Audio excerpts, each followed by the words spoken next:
The same energy manifests in a million different ways as a stone, a tree, an animal, a human being, or in its subtlest form, the divine. The nature of the universe, as complex as it seems, it is in one single root. Whichever dimension of life, if you go deep enough into it, whether it's physical sciences or inner dimensions, if you go deep enough into it, you will touch the same source. Whether you want to know it as an empirical reality or you want to know it as an experiential dimension, which is the basis of who you are, is a choice that people are making. But the source of all that we know, all that we experience, being the human mechanism, what is light, what is darkness, what is red, what is blue, what is man, what is woman, what is anything or anything else, is all known to us only because through our sense perceptions we perceive and we see it within ourselves. We don't see or hear anything around us, we hear it within ourselves.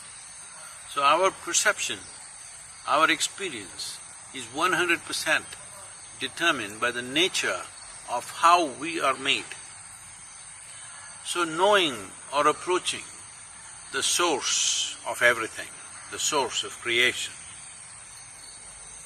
through an inner experience is far more significant for human life than empirical understanding of what it could be.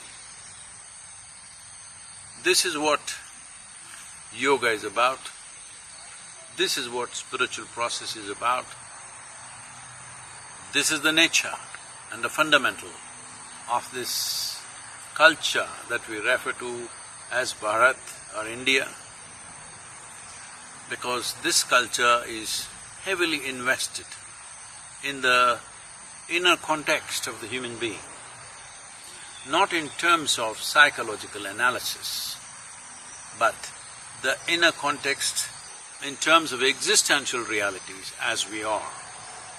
It is not about acquiring knowledge about it, but it's about knowing it by experience. This is very vital. This is where the future well-being of humanity lies. Unfortunately, this phenomenal way of approaching life is getting labeled as a narrow religious belief. This is not a sectarian belief system, this is not a divide between what you believe and what I believe, this is an exploration of the very core of life. There is no doubt, as human intelligence evolves and blossoms and crosses boundaries, this will be the way of the world. But as a generation of people, will we make that time our time? Will we see it in our time? Or will we spend our lives in silly debates of who is right and who is wrong? This is not about who is right and who is wrong. This is about what is the truth about life. It's my wish and my blessing. In this generation, we achieve this asato ma satgamaya, that every one of us will strive to move from untruth to truth. The question is not about who is right and who is wrong.